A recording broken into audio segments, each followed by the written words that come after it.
किसी भी व्यक्ति के जीवन का सबसे बड़ा सत्य मृत्यु है। लेकिन मृत्यु के बाद क्या होता है? आत्मा कहाँ जाती है?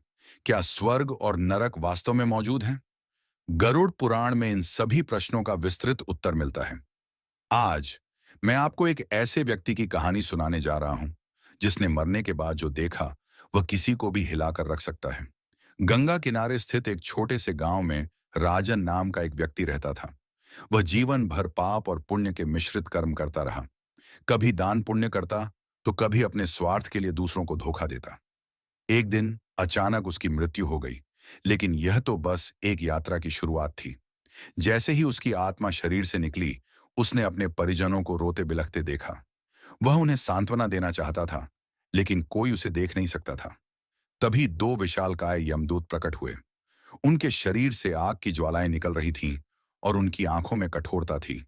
यमदूतों ने कहा, राजन, तुम्हारे कर्मों के आधार पर तुम्हें यमलोक ले जाया जाएगा, जहां तुम्हारे कर्मों का हिसाब होगा। राजन ने विनती की, मैंने जीवन में कई अच्छे काम भी किए हैं, क्या मुझे स्वर्ग नहीं मिलेगा? यमदूत मुस्कुराए और बोले, स्वर्ग और नरक दोनों तुम्हारी प्रतीक्षा कर रहे हैं, लेकिन पहले तुम्हें अपने पापों का फल भोगना होगा। यमदूतों ने उसे घसीटते हुए एक अंधेरी सुरंग में प्रवेश कराया। वहां एक भयानक मार्ग था। चारों ओर आग की लपटें, कराहती हुई आत्माएं और भयावह चीखें। कुछ आत्माओं को गर्म तेल में उबाला जा रहा था, तो कुछ को लोहे की गर्म छड़ों से दंड दिया जा रहा था। राजन कांप उठा। उसने यमदूतों से पूछा, ये कौन लोग हैं? यमदूत बोले, ये वे हैं जिन्होंने धरती पर झूठ, छल, पाप और हिंसा की थी। राजन डर से कांप रहा था। तभी एक विशालकाय दरबार दिखाई दिया। वहां यमराज एक विशाल सिंहासन पर विराजमान थे। चित्रगुप्त उनके सामने एक विशाल ग्रंथ लिए खड़े थे, जिसमें राजन के जीवन के सारे कर्मों का लेखा जोखा था।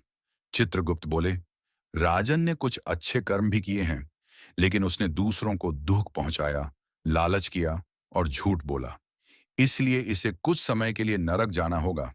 राजन को नरक में ले जाया गया, जहां उसे तामिस्र, रौद्र और महारौरव जैसे भयंकर नरकों में भेजा गया। वहां उसे अपने कर्मों का दंड भोगना पड़ा। लेकिन समय पूरा होने के बाद उसे एक नए जीवन में जन्म लेने का अवसर दिया गया। यमदूतों ने उसे छोड़ते हुए कहा, हर आत्मा को अपने कर्मों का फल भोगना ही पड़ता है। अगली बार अपने कर्मों का ध्यान रखना। इस कहानी से हमें यह सीख मिलती है कि हमारे कर्म ही हमारा भविष्य तय करते हैं। गरुड़ पुराण हमें यही संदेश देता है कि मृत्यु केवल एक यात्रा की शुरुआत है। इसलिए अच्छे कर्म करें, सत्य और धर्म के मार्ग पर चलें, ताकि मृत्यु के बाद की यात्रा सुखद हो।